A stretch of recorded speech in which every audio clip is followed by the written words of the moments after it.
Yo, good morning, beautiful people. Welcome to day 52 of my journey. I hope you've all had a lovely night's rest. And yeah, happy Saturday, man.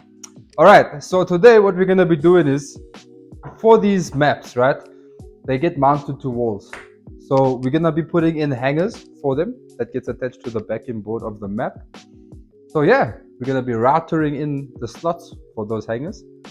And also, we're going to be applying clear coat. So as you can see on the borders here, this is a clear wood stain that we're going to be using, right, for the borders specifically. The little maps get their own little colors. Like you can see, this is a grayish, and you can't really see the rest of the map right now. But yeah, let's get to it. I'll do little explanations for you guys, and otherwise, I hope you enjoyed the time lapse. Let's go. Hey guys, let's do this thing. Step one, I need the weapon, right?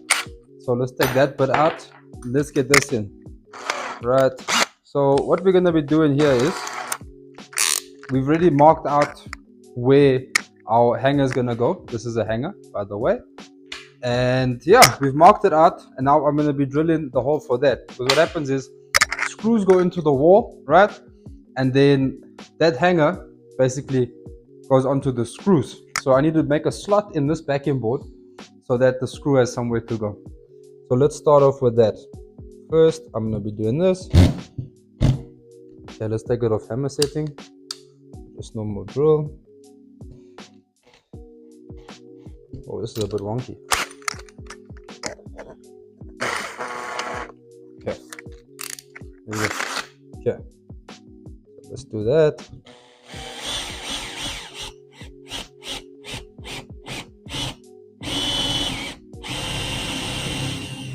Now we don't need to go too deep, just enough for a screw to fit. Okay, lovely. Maybe a little bit more. So I made that hole about 10 mils deep, which is 1 centimeter for those of you who don't know mils. And now there's a hole already here. I'm just gonna make that hole bigger. There we go. Now I've got two 10 millimeter holes. 10 millimeter deep and about 10 more wide. Okay, now that I've got that part out the way, let me give it a dust. Okay, now this is our jig for our router. This is our router. So what we want over here is we want to first space it evenly around our markings for our wall hanger. So 69 mil, which is 6.9 centimeters. For those of you who don't know, I'm gonna mark that out over here. Oh, wait, a little bit more. Let me just do this. I can see clearly now. The rain is gone. How's this weather today, guys? How lovely, huh? Okay, 69. Little mark in there. Same with this side.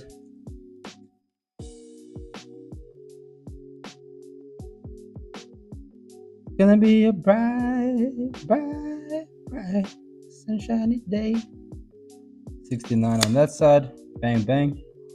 And then over here, we want 52 mil. So that is gonna be right about a little bit more this way.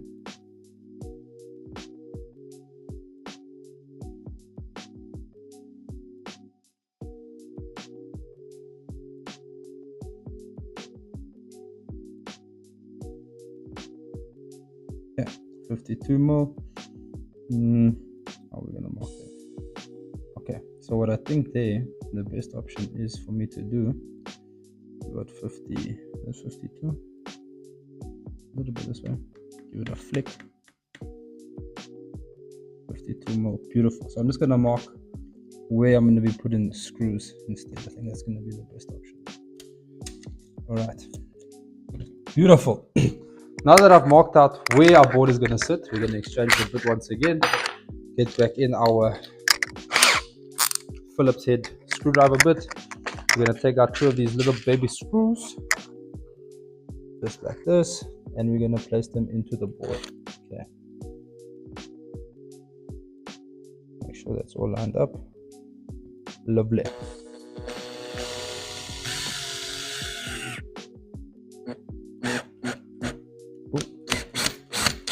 slightly off. So let's just do this side first. Okay. Oh, 1 second. I gotta make sure this thing is square, right? So what we do, we put this little ruler over here. Okay, there we go. Very important that this is square. Otherwise, when we router, it's gonna be wonky, man. It's gonna be super skew. So yeah, that's square. That's square. Beautiful. I'm just gonna hold it square. And yeah. Oh, let me make sure that's still 52 more. Bright, bright, sunshiny day. I can see clearly now the rain has come. Excuse the singing. I can see all obstacles in my way. It's gonna be a bright, bright, bright, sunshiny day. How blessed are we to be alive, people? My goodness. You know what I could have done? Pilot holes. There we go. So, what is the importance of a pilot hole, people? Bang, bang, shalang. Okay. A pilot hole is to assist the screw, right? A lot of the times, if you just try to put a screw straight into the wood, what's going to happen is the screw is going to not go where you want it to go. So you use a pilot hole with that super tiny drill bit over there in order to ensure that the screw goes exactly where you want it to be. Okay, bang shalang. Put that over there. Adjust to 52 millimeters, which is right about there. Okay, now we can make a little pilot hole. One pilot hole. Okay, two pilot holes. Put that one right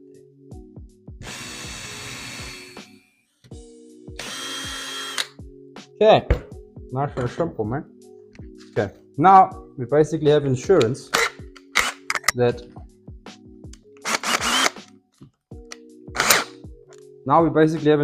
it's going to go where we want it to go. How lovely. Okay, let's pop that bad boy over there.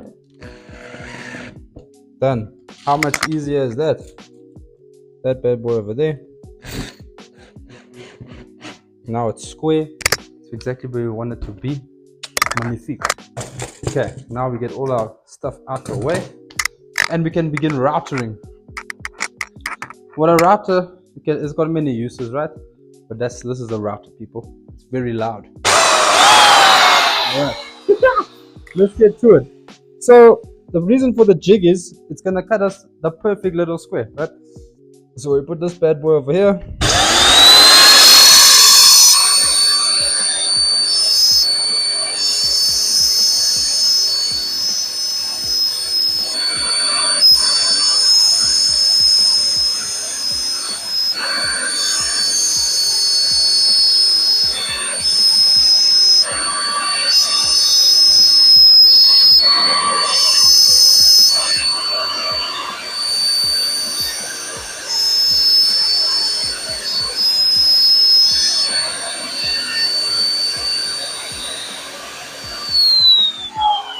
So simple as that, people. Okay. Now we got a lovely little square cut out. I'm gonna grab some sandpaper, give it a light sand.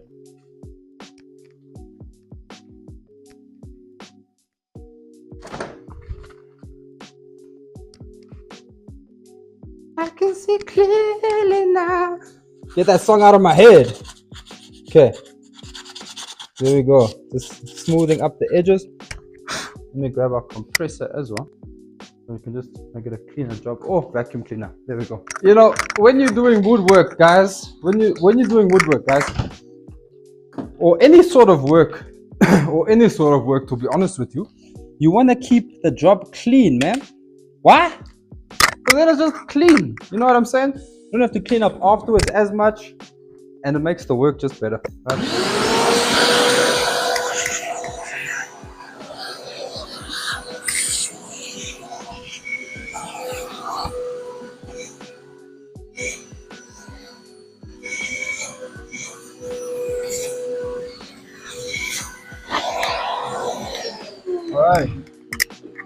stick that one side. Now what we can do is we can remove our jig.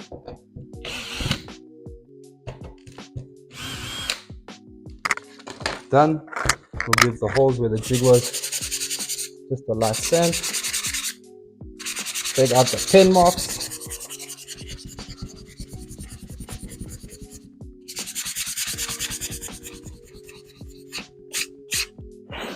Okay, beautiful.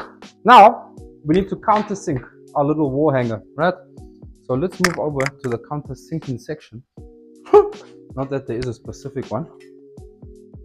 All right, I'm gonna give you guys a more of a close-up shot for this one. So we're gonna take our crocodile clamp. We're gonna clamp down this bad boy, right? And then we're going to need to switch this out to a steel bit to start the countersink. Why do we countersink stuff, guys? We countersink so that the screw doesn't stick out. You don't want the screw to be sitting like this, right? You don't want it to be having that sort of an edge. So we countersink so it sits flush with the plate. Okay, let's get to it.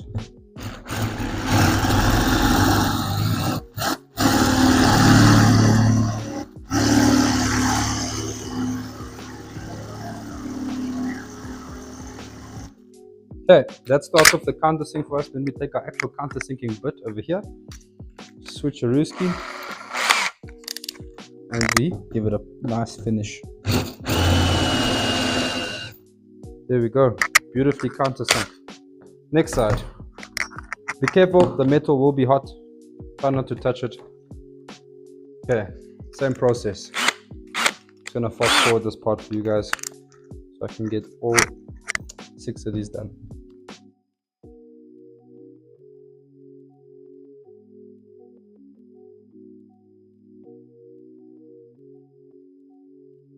Now, you guys may be wondering, why don't we just use the countersink bit from the start? Reason, it'll get blunt too quickly trying to drill through all that steel. So we just use the countersink bit for finishing and we use the steel bit to create the initial little hole. Right.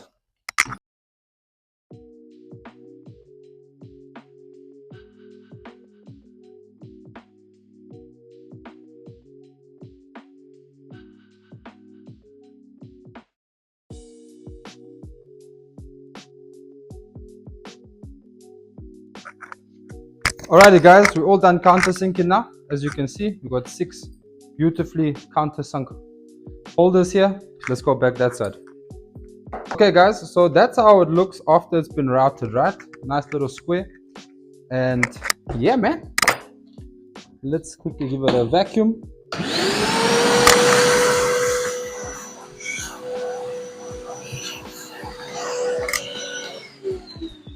Beautiful. So now we're gonna proceed to give it some pilot holes once again, so that our screws go in nice and straight. These little drill bits are hard to get in the right place, man. Come on. Okay, is it? Yeah. Cool. So big hole goes towards the bottom, right? Because the screw goes in there, then locks in there with gravity. So we get this right in the middle. This is a baby pilot hole, this side as well. Okay, beautiful. Vacuum.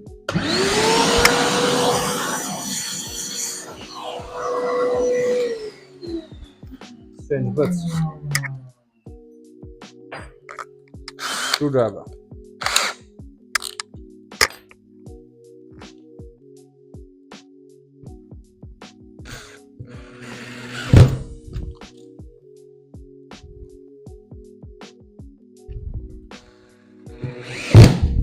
Just like that, guys. Lovely and smooth.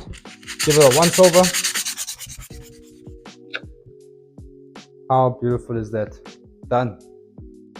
Alright, now that you guys have seen how I'm going to be installing the hangers, I'm going to proceed to do all 6 of them quickly. Let's get to it.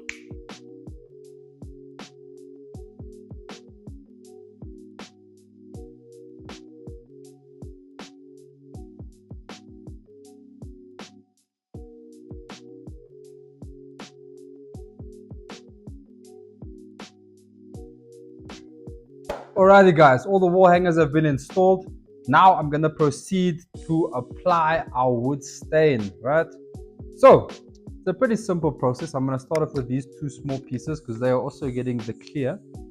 And yeah, pretty simple. All you do is you take a cloth, you dip it on your finger like so, and then you apply your circular motions, right? Just like that. You want to apply it across the entire surface of the board, an even coat. Right. You want to try, when you get to the edges, you want to do a sort of swiping motion like this. Now, why do we want to do a sort of swiping motion when we get to the edges? Because we don't want the monocoat to go on this matte finish on the sides of the boards, right? Literally that simple. You just don't want the sides to be glossy. Even the top, it may look slightly glossy right now, but by the time the monocoat has sunk in and I've wiped off the excess, it's gonna have a beautiful satin finish, right? So it's not gonna look glossy and shiny. It's gonna be satin. It's gonna have a nice satin finish. Edges.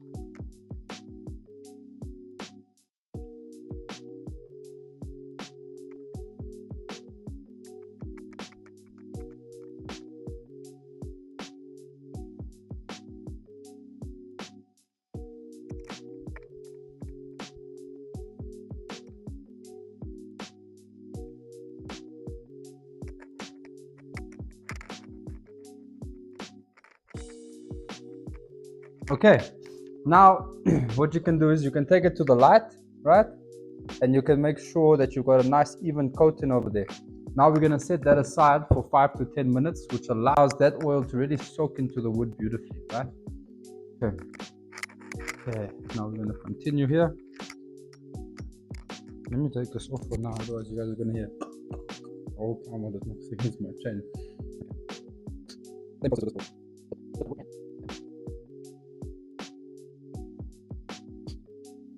Now, you don't want to apply a coat that's too thin, and you also don't want to apply a coat that's too thick, right? Why don't you want it to be too thin?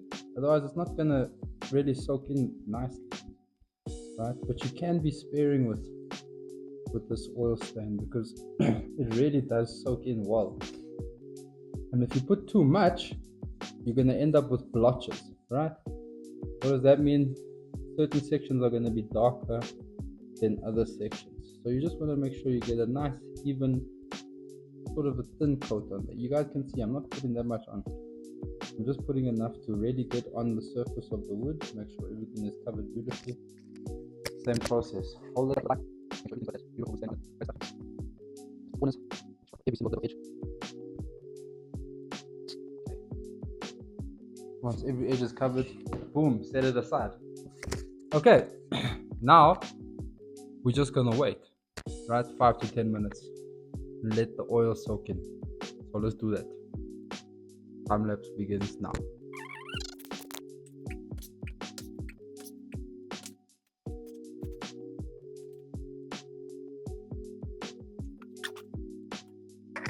Alrighty guys, now that the wood stain is nice and soaked in, we're gonna rub it off with a clean cloth. Just like that, give it a good rub, you know. Why do we want a clean cloth? We don't want to scratch the wood, and we don't want to spread paint or dirt onto our now beautiful clean boards. Same process. Now we hold it up to the light again, and we make sure we got a satin finish. Look at that, right? How beautiful is that? There's no comparison I can really give you guys because it is very check. That's the difference. Slight difference, but remember it's a clear coat, so all it does is it stains it slightly. But yeah, how beautiful, right?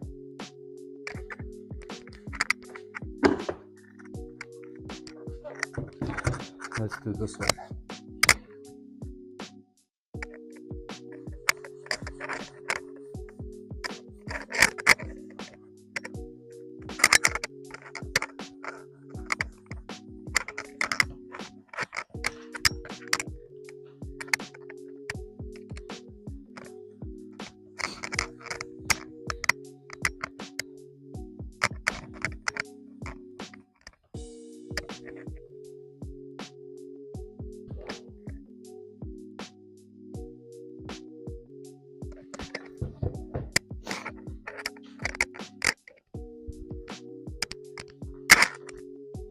All right, so we're done with the two small pieces now, and now we can move on to the larger maps. It's a little bit of a different process. I'll show you guys now. Alrighty guys, so we got our big board down here and we got our little boards on top. Now we're gonna lay them out as they would be once they are glued to this, right?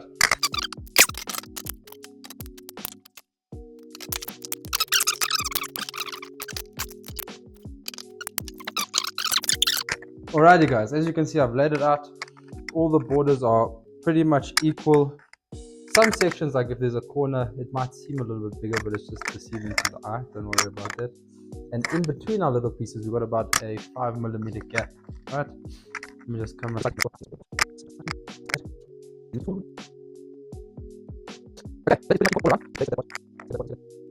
There we go. We've got about a 5mm gap in between all our little pieces, and we've got about a 30mm border around the entire board itself. Let me just double check everything now that I've adjusted some parts. Okay, beautiful. Now I'm going to grab a pencil. Give me a second. Okay, so now with my pencil over here, what I'm going to do is I'm going to lightly trace the outside, right? Ever so lightly. Now you may be wondering, well, Sabes, won't that leave a mark on the wood?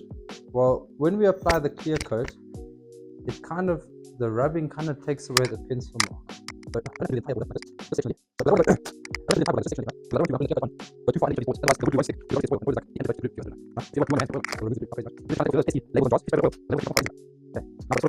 Now that I've sort of outlined the whole border, I have to do the inside as well now. Take one piece away.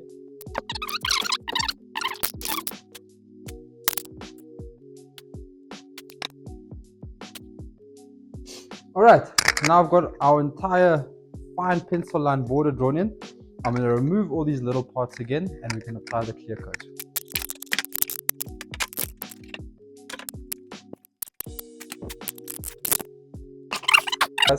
Now the clear coating has the same process. The only thing that changed from our small sections to the big ones is this has only got sectional clear coat, right? So I'm only going to apply clear coat on the outside of the border, clear coat just to the outside, not passing the pencil line, and then I'm going to apply clear coat along these inside lines, right? But yeah, you'll see how it goes now. Let's do it.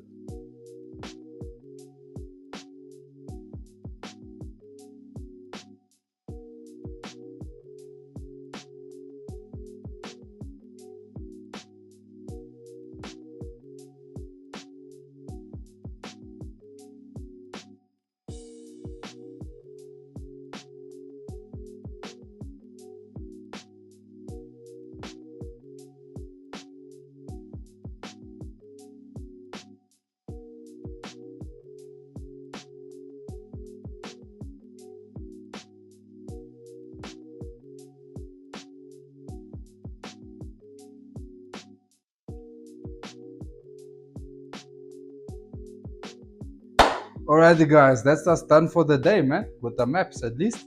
So as you can see, the clear coat oil stain is in. It's looking gorgeous. 3 maps done. And that's that, homies. I love you. Jesus loves you. Good afternoon, guys. Welcome to day 54 of my journey.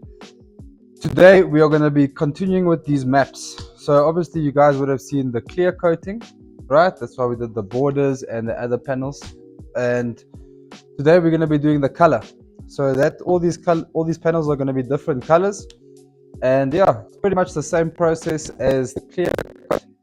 So yeah, I'm just going to go straight to the time lapse here. You guys have got the explanation ready with the clear coat. But enjoy the time lapse. Enjoy watching how these get done. See you now. Peace.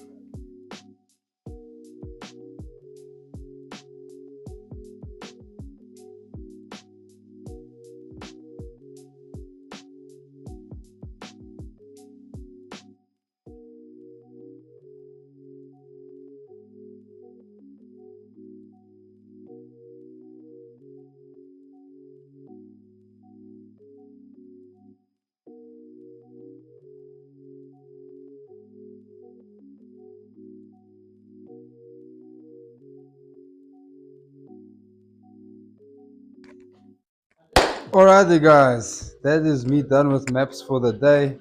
As you can see over here, we got some beautiful wood stain in. If you guys saw the video earlier, you remember how it looked before. But yeah, as you can see, got a beautiful dark gray stain over there. Here is a lighter gray stain. Look, it takes to the grain of the wood so beautifully. How's that, guys? The last part of the process we'll do tomorrow. And yeah, that's about it. And this is a white stain. Well, it's called a smoke white. Yeah, check it out. Takes into the grain of the wood beautifully. Here is a clear stain. That's clear coat white stain. And where's the original piece? This is how it looks before sanding, before staining. Check out the difference. Alrighty.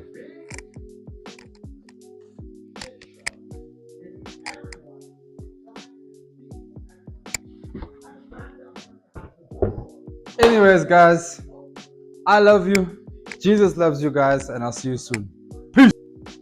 Good morning, guys. Welcome to day 55 of my journey. I hope you've all had an amazing Tuesday so far. I mean, it's freaking early, so can still be good, right? But yeah, today we're almost done with the maps, right? So we're gonna be inscribing the names onto the maps, or laser etching the names onto the maps. That's how it looks, right? So yeah, I'll take you guys through a little bit of it as I do it with the machine over here. And otherwise, yeah, enjoy the footage. All right. Hope you guys enjoy the footage. Swan is about to get etched in. Enjoy the footage.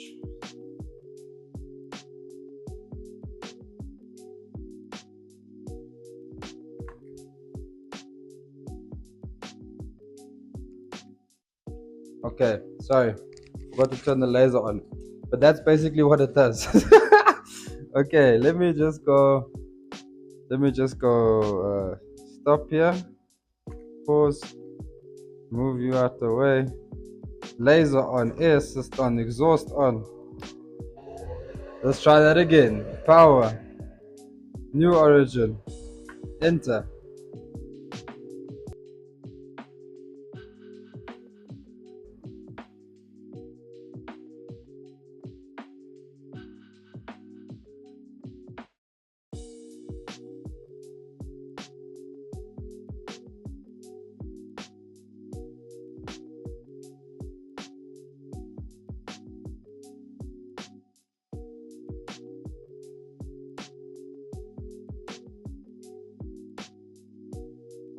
Alrighty guys, and just like that, the name has been etched into the wood. So, what is next in the process? Let me take you over here. Right.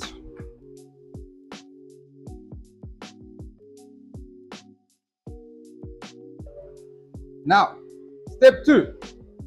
We take the part out of the machine. Move the head out the way, just like that. As you can see, it looks a bit dusty now. So, let's move this. We take our little brush. We get rid of the dust. Let me turn it like this for you guys. Just get all the dust off of the board. Alrighty, now you can see the board nicely. So this is what we do next. After we've dusted off the lettering and stuff, all nice, we take a slightly damp cloth, as you can see, like this one, and we get the residue off, right? And you go with the grain, just hit the whole board lightly, equal pressure, just like this.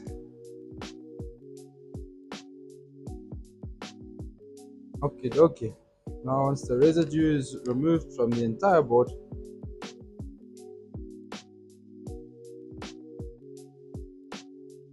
you don't want to rub it too hard, because you don't want to take off the wood stain if it's not completely cured.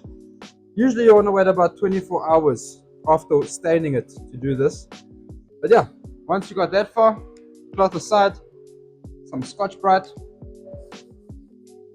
And now what this does is it takes our satin finish that we had on the boards earlier and changes it to a matte finish, which is what we want. We don't want these boards to be shiny or anything like that.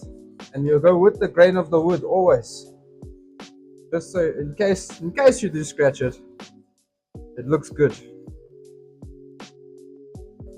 Okay, once you got the whole board nice and Scotch brighted, now you can check in a light. Aha, okay, I still gotta get this edge here. Check again. Yeah, nice and matte now. Ain't no glossiness. Maybe a little bit here.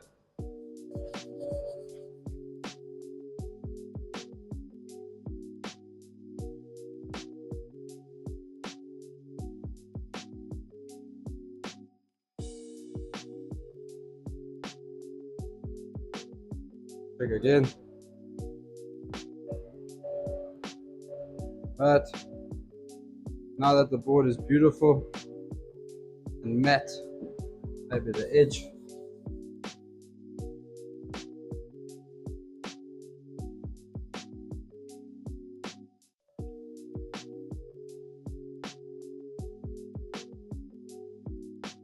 Just like that. Voila, all done. How's that? Beautiful. Alright guys, now that you've seen how that part of the process goes, I'm gonna go ahead and run all these little sections of map. So enjoy the time lapse and I'll see you now. Peace!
Alrighty guys, now that we've laser etched all our names of our districts in, we're going to proceed to glue them to the actual big map boards.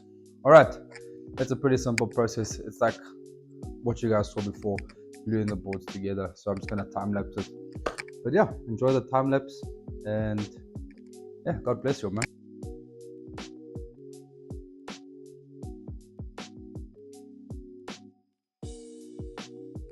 Alrighty guys, that is one map done. Let me show you guys quick. As you can see here, we've got 3 different levels, 3 different colors. Yeah, it's quite beautiful. Let's see if I can lift this up. It is very heavy though. Let's see. Check it out.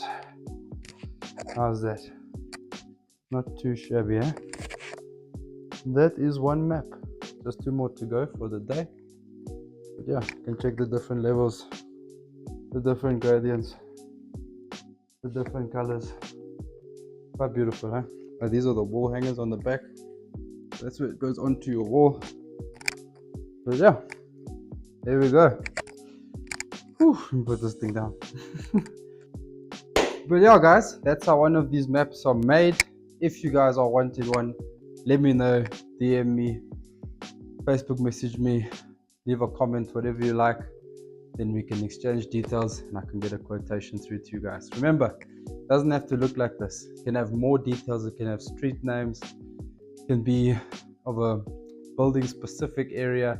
It can be an entire world map. Literally, whatever you guys like. Anyways, I love you. Jesus loves you.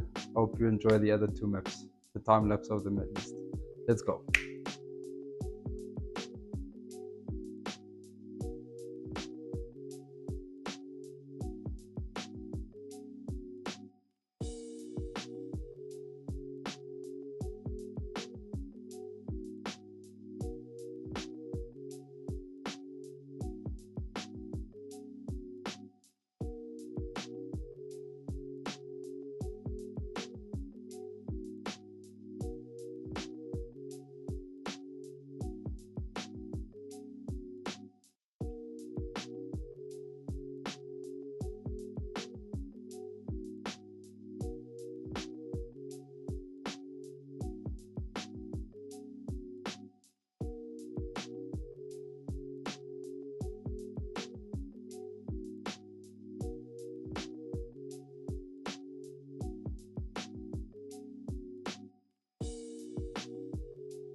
Alrighty guys, we're all done with our 3 maps. We got 2 Gautengs, we got an Mpumalanga, we got a small Western Cape and a big Western Cape. But yeah, I hope you guys enjoyed the process. As I said before, if you guys are interested in purchasing one of these maps to go up on your wall, let me know and I'll send you through a quote. Anyways, I love you, Jesus loves you, and I'll chat to you soon. Peace! Oh wait, I'll show you guys a close-up. Here's a close-up of the maps, guys. Check it out. How gorgeous is that, right? You can see it's got its different layers and heights. And remember, we can add more details. We can put roads into this map. So you could have a proper map with roads and locations and main cities. Even fine details. You know what I'm saying? Check at that. How beautiful. There's the Eastern Cape. Western Cape, sorry. How's that?